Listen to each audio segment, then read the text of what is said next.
Welcome to in my channel K&M educators class. तो आज हम सीटेट के लिए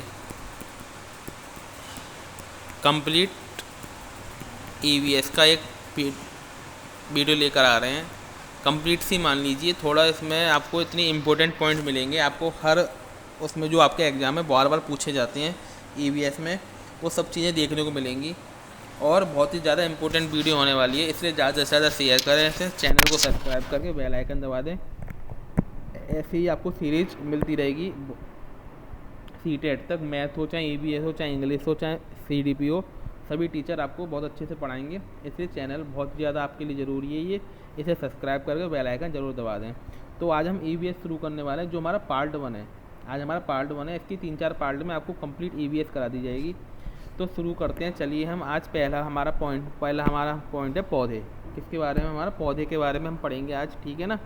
ठीक है, आपको पता ही है पौधे हमारे क्या होते हैं। हमारे आसपास के जितने भी आपने देखा हो जंगलों में जो होते हैं हरे हरे, वो पौधे होते हैं, ठीक है ना। पौधों को पानी देने से मुरझाई पत्तियाँ फिर हरी हो जाती हैं, क्योंकि उसमें प्रकाश संश्लेषण से भोजन बनता है। तो इम्पोर्टेंट पॉइंट है पहला हमारा कि पौधों में किसके द्वारा, फोटोसिंथेसिस या प्रकाश संश्लेषण के द्वारा पौधे क्या होते हैं, अपना भोजन बनाते हैं। ठीक है, इम्पोर्टेंट पॉइंट है, आपको याद रखना है। मधुबनी चित्रकला बिहार के मधुबनी ज़िले से फैली है। आपसे काफ़ी बार पूछा गया कि मधुबनी चित्रकला जो है वो कहाँ से है, किस राज्य से है और कौन से ज़िले से है। तो ज़िला तो आपको याद रखना, ये मधुबनी से मधुबनी जिला बना है हमारा। तो मधुबनी ज़िला जो कहाँ आता है, वो आपका बिहार में आता है। कहाँ पे आता है? बिहार में आता है। कहाँ पे आता है? बिहार में आता है। ठीक है, आपको याद रखना है, ठीक है ना। क्या याद रखना है? मधुबनी चित्रकला जो है हमारी मधुबनी ज़िले के बिहार से फैली है। कहाँ से फैली है? मधुबनी ज़िले के बिहार से फैली है। ठीक है, उत्तर प्रदेश का कौन सा जिला इत्र के लिए मशहूर है? तो आपको याद रखना है कन्नौज जिला। उत्तर प्रदेश का कौन सा जिला इत्र के लिए मशहूर है? तो कन्नौज जिला जो है आपका इत्र के लिए मशहूर है। कन्नौज में काफ़ी ज़्यादा इत्र और सुगंधित इत्र पाया जाता है। तो उत्तर प्रदेश में कन्नौज जिला, ये आपका NCERT में पॉइंट दे रखा है। जितने भी पॉइंट हैं सब NCERT के हैं, ठीक है, जो आपके एग्जाम में बार बार पूछे गए हैं। रात में खिलने वाले फूल सफ़ेद व सुगंधित होते हैं। आपसे पूछ लिया जाएगा रात में खिलने वाले फूल कैसे होते हैं, 4 ऑप्शन दे देगा, तो आपको याद रखना है सफ़ेद व सुगंधित। कौन से होते हैं? सफ़ेद व सुगंधित, जो रात में खिलते हैं। केरल को मसालों का राज्य कहा जाता है। किसको मसालों का राज्य कहा जाता है? आपको याद रखना है कौन से राज्य को? केरल को। किसको? केरल को। केरल को जो है मसालों का राज्य कहा जाता है। ठीक है, नेफंतीज कीटहारी पौधा है। ये बहुत ही इंपॉर्टेंट क्वेश्चन है। नेफंतीज के बारे में बहुत बार पूछा गया है एग्जाम में। जो नेफंतीज है ये कैसा पौधा है? कीटहारी पौधा है। यह इंडोनेशिया और भारत के मेघालय राज्य में पाया जाता है। कहाँ पाया जाता है? इंडोनेशिया में और भारत के मेघालय राज्य में। आपको याद रखना है नेफंतीज जो है हमारा कीटहारी पौधा है और यह इंडोनेशिया और भारत के मेघालय राज्य में पाया जाता है। वैसे तो इंडोनेशिया, अगर इस देश की बात करें, अगर कंट्री की बात करें तो कौन सी कंट्री में? इंडोनेशिया में। और अगर भारत की बात करें तो भारत के किस राज्य में पाया जाता है? तो मेघालय राज्य में पाया जाता है। Okay, got it. आपकी उम्मीद करता हूँ आपको बहुत अच्छा समझ में आ रहा होगा। तो पहला पॉइंट हमारा क्या था? पौधों भोजन किसके द्वारा बनाते हैं? प्रकाश संश्लेषण के द्वारा। मधुबनी चित्रकला किस राज्य में? मधुबनी जिले के कौन से राज्य में? बिहार में है। उत्तर प्रदेश का कौन सा जिला इत्र के लिए मशहूर है? तो कन्नौज जिला। रात में खिलने वाले फूल कैसे होते हैं? हमारे सफ़ेद व सुगंधित होते हैं। किसे के मसालों को राज्य कहता है? किस को राज्य को? केरल को। नेफंतीज कैसा है? कीटहारी पौधा है। जो इंडोनेशिया कंट्री की बात करें तो भारत के मेघालय में पाया जाता है। तो सभी पॉइंट आपको बहुत ही ज़्यादा इंपॉर्टेंट है, आपको याद करने हैंड टू हैंड में। 3-4 बार इसलिए बोल रहा हूँ कि आप हैंड टू हैंड याद कर लें, आपको बाद में लिखने की या ना कुछ करने की जरूरत ना पड़े। हैंड टू हैंड आपको याद होते चले जाएंगे। ठीक है, नेक्स्ट अगर हम स्लाइड पर चलें अपनी,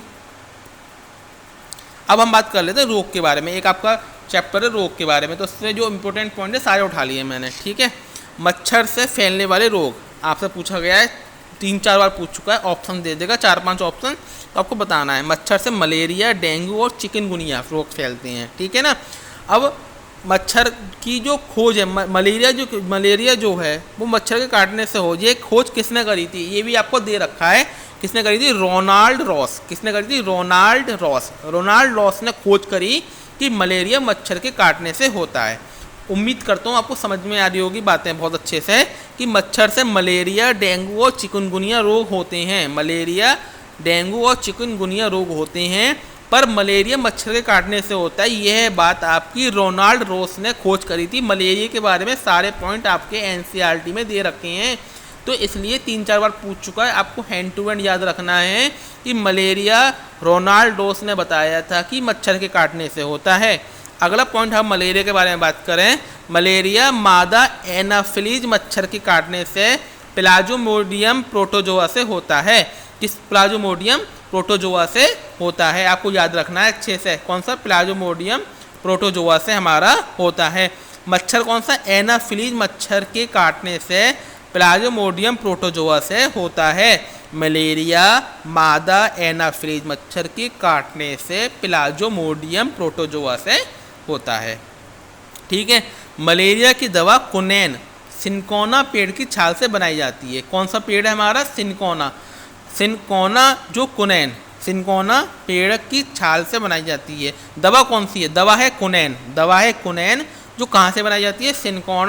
सिनकोना पेड़ की छाल से बनाई जाती है। तो आपको मलेरिया के बारे में ये तीनों पॉइंट 101% याद रखनी है। पेपर में आएगा 101%, एक पॉइंट कोई सा भी आएगा।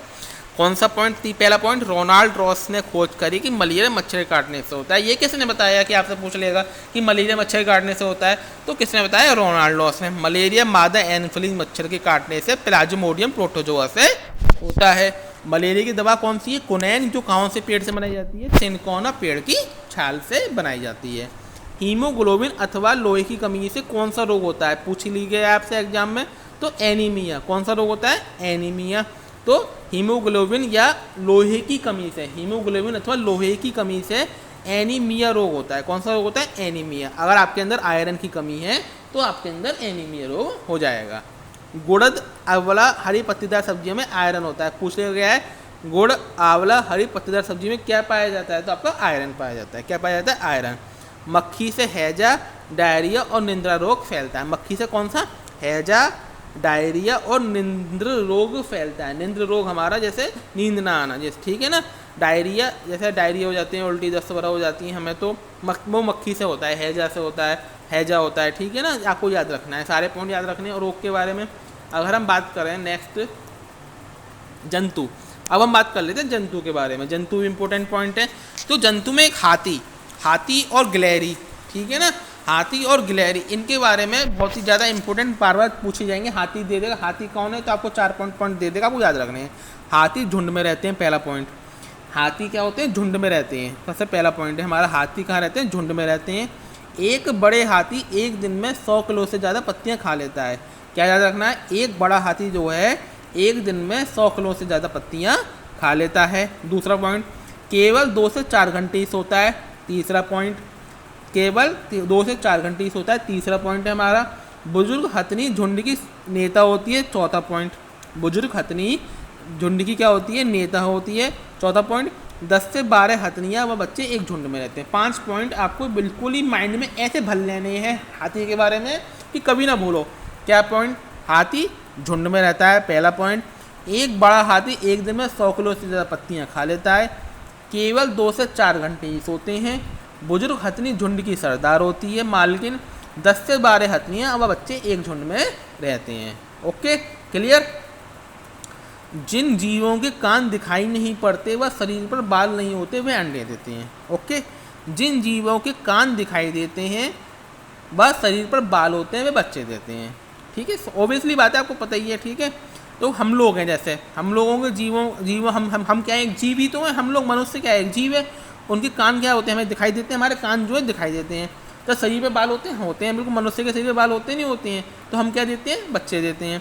और जिनके कान नहीं दिखाई देते, जैसे चिड़िया है, इन सबके कान दिखाई नहीं देते और शरीर पर बाल नहीं होते, वे क्या देते हैं? अंडे देते हैं। क्लियर।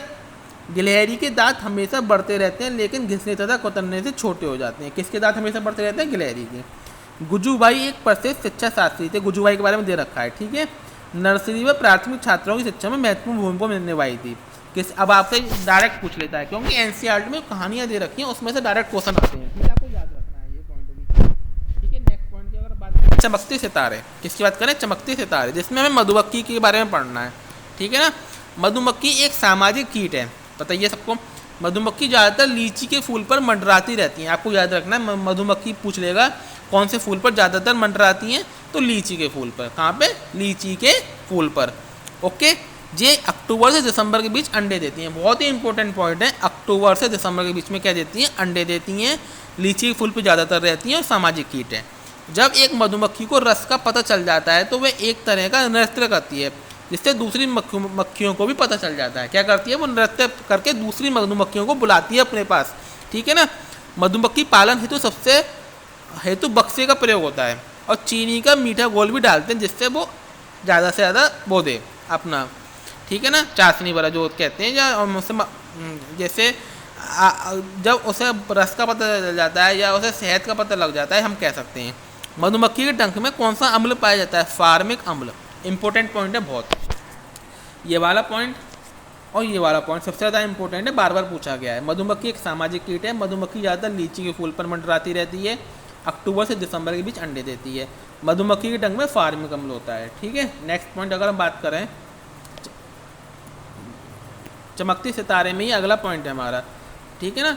जंगल अधिकार कानून जो हमारा 2007 में आदिवासी जो थे, जंगल अधिकार कानून जो कब आया था? देखिए, जंगल अधिकार कानून जो था हमारा 2007, आदिवासी जंगल में कम से कम 25 वर्ष से रह रहे हैं, उस भूमि तथा उस भूमि के उत्पादन पर उनका अधिकार हो जाता है। जो आदिवासी होते हैं जो 25 वर्ष से ज़्यादा रह रहे हैं, तो उस भूमि के उत्पादन पर किनका अधिकार हो जाता है? उन्हीं का अधिकार हो जाता है जो आदिवासी रह रहे हैं। तो जंगल अधिकार कानून 2007 में आया था। कहाँ आया था? कब आया था? जंगल अधिकार कानून कब आया था? 2007 में आया था। जो आदिवासी जो जंगल में कम से कम 25 वर्ष से रह रहे हैं, उस भूमि तथा उस भूमि के उत्पादन पर उनका अधिकार हो जाता है। मिजोरम में बांस के बर्तन होते हैं। आप सब इंपॉर्टेंट पॉइंट है, मिजोरम में कहाँ बांस के बर्तन कहाँ पाए जाते हैं? मिजोरम में। क्लियर? झूम खेती करने का एक तरीका है जो पहाड़ों पर मिजोरम में होता है। काफ़ी बार पूछा गया है, झूम खेती कहाँ पर होती है आपकी? मिजोरम में। कहाँ होती है? मिजोरम में होती है। मिजोरम में ही बांस के बर्तन होते हैं आपके। और जंगल अधिकार जो कानून आया था 2007 में आया था, इसके तहत जो लोग जंगल में 25 वर्ष से ज़्यादा रह रहे हैं, तो वहाँ की भूमि के उत्पादन में उनका अधिकार हो जाता है।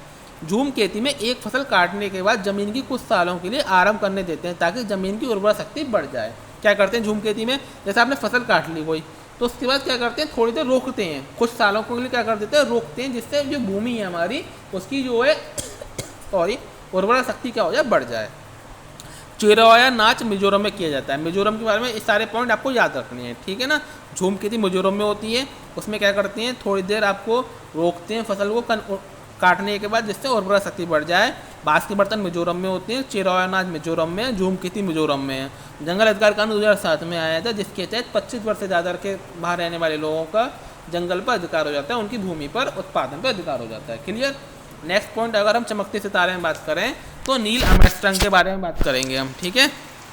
नील आर्मस्ट्रांग जो होते हैं हमारे, नील आर्मस्ट्रांग चांद पर उतरने वाले पहले व्यक्ति थे। और कब उतरे थे? 20 जुलाई 1969। इंपॉर्टेंट पॉइंट आपको याद रखना है, ठीक है ना।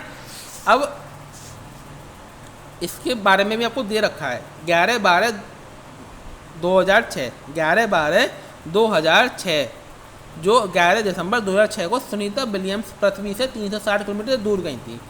कब गई थी? 11 दिसंबर 2006 को। तो इसके बारे में दे रखा है 11 दिसंबर 2006 में उन्होंने जमीन पर जाम न टिकने का चित्र दिया था। पाँव जमीन पर ना टिकने का चित्र आया था उनका 11 दिसंबर 2006 को। और 11 दिसंबर 2006 को खाना उड़ने का चित्र आया था।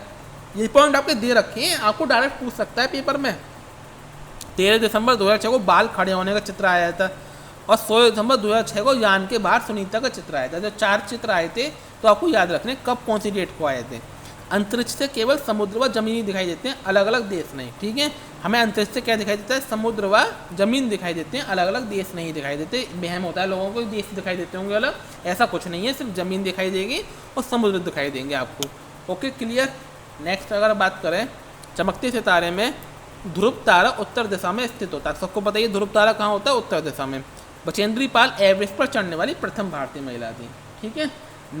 क्लियर। इसमें देखो आपको एक तो नील आर्मस्ट्रांग, ठीक है, एक सुनीता विलियम्स और एक ये वाला पॉइंट आपको याद रखना है बचेंद्री पाल का, ठीक है ना। नील आर्मस्ट्रांग कब गए थे और चांद पर उतरने वाले वो पहले व्यक्ति थे, ठीक है। अगला बात करें अगर हम परिवार एवं क्या बात करेंगे? परिवार एवं मित्र की। तो क्या है हमारा पहला पॉइंट है इसमें बालक का परिवारी उसका पहला स्कूल होता है। बालक का परिवारी क्या होता है? उसका पहला स्कूल होता है। ईमानदारी का गुण बच्चा अपने परिवार से सीखता है। गेगर जॉन मेंडल ने मटर के पौधे पर 2800 प्रयोग किए थे। इंपॉर्टेंट पॉइंट है, किसने मटर के पौधे पे प्रयोग करे थे? 28,000। ठीक है। कानूनी रूप से शादी की उम्र लड़की की किस होती है? लड़की की क्या होती है? 18 होती है। ये बात आपको पता ही होगी। ठीक है। नेक्स्ट अगर हम बात करें त्योहार में बात करते हैं। त्योहार में बहुत इंपॉर्टेंट पॉइंट है हमारे। त्योहार में इंपॉर्टेंट पॉइंट है हमारा चावल फसल कटाई पर आसाम में बिहू त्योहार मनाया जाता है। बिहू त्योहार कहाँ मनाया जाता है? ये तो पता चलेगा आपको, आसाम में। कब बनाया जाता है? जब हम चावल की फसल कटाई होती है। ठीक है ना। पोंगल, देखो त्योहार बनाने का महत्व, देखो 4 त्योहार बता रहा हूँ मैं आपको जो कब बनाए जाते हैं और क्यों बनाए जाते हैं। पोंगल जो है तमिलनाडु में फसल की कटाई पर, तो सब फसल की कटाई पर बनाए जाते हैं, पर वहाँ पे कौन सा बनाया जाता है याद रखना है आपको। पोंगल, गल गल तमिलनाडु। ठीक है।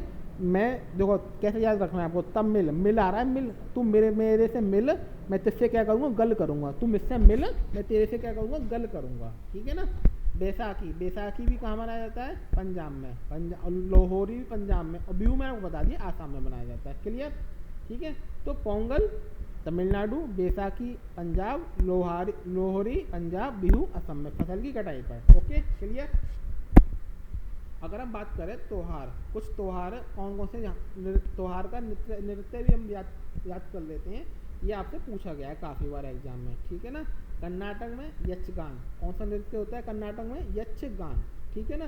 केरल में कौन सा होता है? कथकली है हमारा, ये शास्त्रीय नृत्य है हमारा। उत्तर प्रदेश में कथक, ये भी हमारा क्या है? शास्त्रीय नृत्य है। आंध्र प्रदेश कुचिपुड़ी, शास्त्रीय नृत्य है हमारा। तमिलनाडु भरतनाट्यम, भरतनाट्यम को सदर भी बोलते थे पुराने टाइम पे, क्या बोलते थे? सदर। तो आपको याद रखना है ये बात। ठीक है ना। नागालैंड में बास्का नृत्य होता है हमारा। आंध्र प्रदेश में धीमसा, और मिजोरम में चिरावे नृत्य। जो आपको ये इंपॉर्टेंट वर्ड लिख लेने हैं और रोज रोज रिवाइज करोगे तो आपको याद हो जाएंगे। ठीक है ना। एक बार मैं बताता हूँ। कर्नाटक में यक्षगान, कर्नाटक में यक्षगान, केरल में कथकली, उत्तर प्रदेश में कथक, आंध्र प्रदेश में कुचिपुड़ी, तमिलनाडु में भरतनाट्यम, लिल्ली घोड़ी भी बोलते हैं हम, दूसरा नृत्य, और नागालैंड में बास्का नृत्य होता है। आंध्र प्रदेश में कौन सा होता है? धीमसा, और मिजोरम में चिरावे नृत्य। ठीक है। नेक्स्ट पॉइंट अगर हम बात कर लेते हैं, दृष्टिहीन बच्चे, ये भी बहुत इंपॉर्टेंट पॉइंट है हमारा। क्या है? दृष्टिहीन बच्चे। तो दृष्टिहीन बच्चे में इंपॉर्टेंट पॉइंट कौन कौन से हैं? दृष्टिहीन लोग ब्रेल लिपि द्वारा पढ़ते हैं। कौन सी लिपि द्वारा? ये 6 बिंदुओं पर आधारित होती है। क्लियर। लुई ब्रेस फ्रांस का था। कहाँ का था? फ्रांस का था। जो नुकीले औजारों से उसकी आंखें खराब हो गई थी। देखो उसका क्या हुआ था? लुई ब्रेस जो था फ्रांस का रहने वाला था, जिसकी आंखें क्या हो गई थी? खराब हो गई थी। उसी ने ही ब्रेल लिपि की खोज करी थी। जो दृष्टिहीन लोग होते हैं, ये 6 बिंदुओं पर आधारित होती है। ठीक है। लुई ब्रेल ने बेलिस्ट्रम 1821 में दिया था, परंतु 1832 में इसे स्वीकार किया गया था। उसने दिया तो 1821 में था खोज, मगर 32 में क्या कर रहा था? इसे स्वीकार किया गया था। ठीक है। स्वयं को किसी और की परिस्थिति में रखने से हम उसकी समस्याओं को बेहतर समझ पाते हैं। जैसे दृष्टिहीन लोगों को वो क्यों समझ पाया? क्योंकि वो खुद हो गया था दृष्टिहीन। तो जैसे हम अगर जो चीज़ से खुद गुजरते हैं ना, तो हम जल्दी समझ जाते हैं कि वो दूसरा इंसान किस स्थिति से गुजर रहा है। जैसे हमारे पास पैसों की तंगी हो जाए, ठीक, गरीब हो जाए, तो हम दूसरे गरीब की परेशानी समझ पाते हैं। वरना हम अगर अमीर है तो इतने जल्दी दूसरों की परेशानी हम समझ नहीं पाएंगे गरीब की।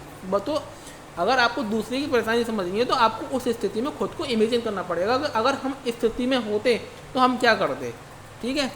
नेक्स्ट पॉइंट, भोजन। भोजन के बारे में अगर हम बात करें, भूख लगने का पता मस्तिष्क के हाइपोथैलेमस से पता चलता है। ठीक है ना। तो हर चीज़ हमारी क्या होती है? मस्तिष्क से होती है और हाइपोथैलेमस में। ठीक है ना। जैसे भूख लगना, हंसना, मुस्कुराना, ये सब हमारा कौन करता है? हाइपोथैलेमस। पकाने के तरीके, भूनकर, उबालकर, तलकर, सेंककर, 4 तरीके होते हैं। खाली पेट होने से बच्चे का मन पढ़ाई में नहीं लगता। ऑब्वियसली बात है, अगर हम खाली पेट है तो हमारा मन नहीं लगेगा। 18 नवंबर को 2001 को उच्चतम न्यायालय ने कक्षा 1 से 8 के बच्चों को मध्याह्न भोजन अधिकार दिया। उन्हें पका गर्म खाना मिलना चाहिए। तो बहुत इंपॉर्टेंट पॉइंट है। कब दिया था? 28 नवंबर 2001 को। 28 नवंबर 2001 को। जीभ पर 4 तरह की 900 ग्रंथियाँ होती हैं। ओब्वियसली जीभ पर क्या होती हैं? 4 तरह की 900 ग्रंथियाँ। 4 तरह की कितनी ग्रंथियाँ होती हैं? 900 ग्रंथियाँ। चबाकर खाने से लार से टाइलिन निकलकर स्टार्च के माल्टोज शुगर में बदल देता है, जिससे भोजन मीठा लगता है। हम चबाकर खाते हैं तो हमारा टाइलिन होता है, निकलकर स्टार्च का माल्टोज शुगर में बदल देता है, जिससे भोजन हमें क्या लगता है, मीठा लगता है। इंपॉर्टेंट पॉइंट है, सारे याद रखने हैं आपको।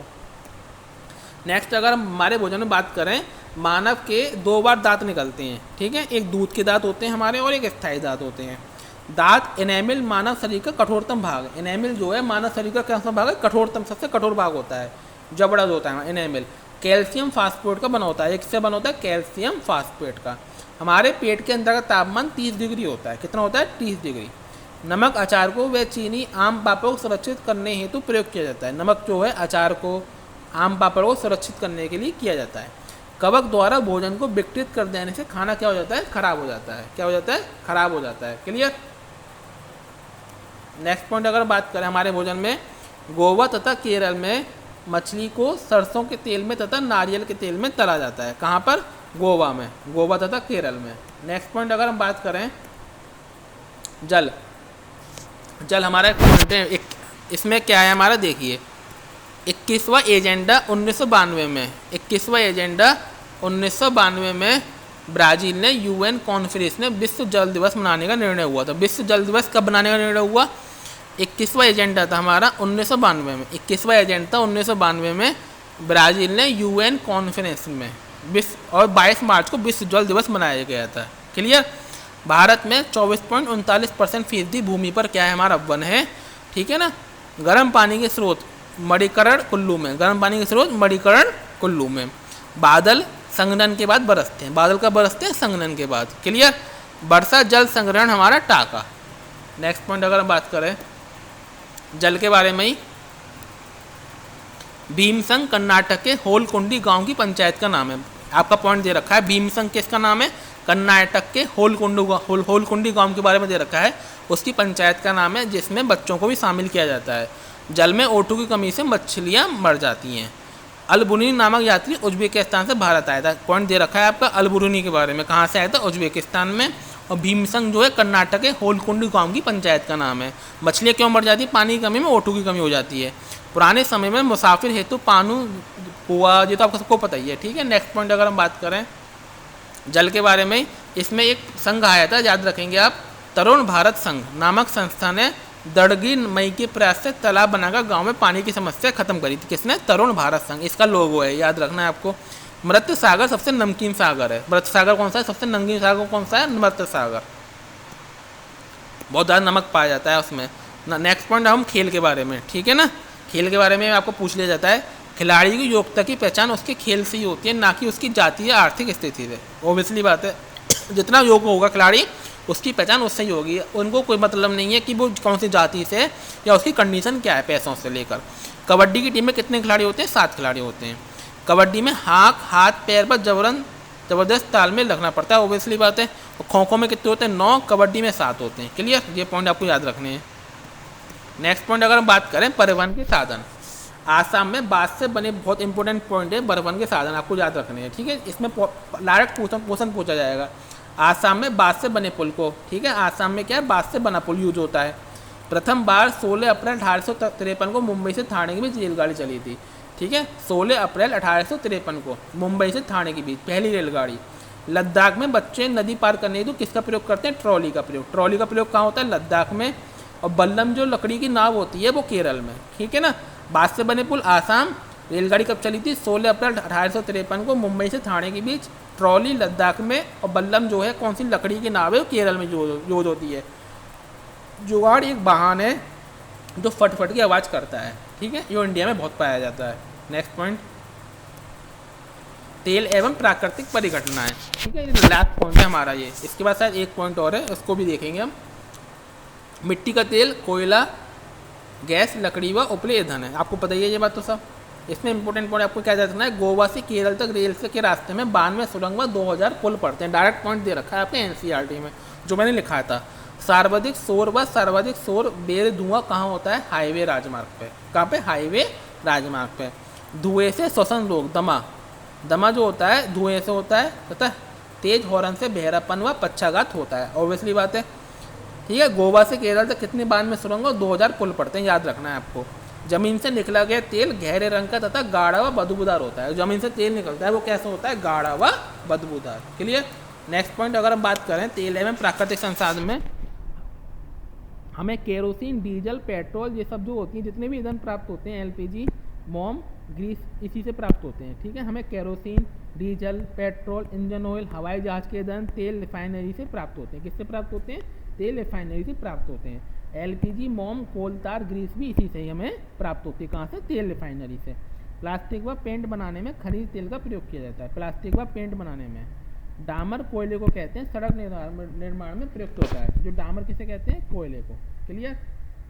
आज हमारे ये सारे इंपॉर्टेंट पॉइंट हो गए एनसीईआरटी। तो हमारा ये पहला पार्ट था।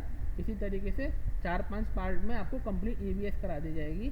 और वीडियो को ज़्यादा से ज़्यादा शेयर करें। अगर आपको ज़रा भी मेहनत मेरी अच्छी लगी हो तो जिससे मुझे मोटिवेशन मिले, ज़्यादा से ज़्यादा शेयर करें, सब्सक्राइब करें चैनल को। Thanks for watching my video.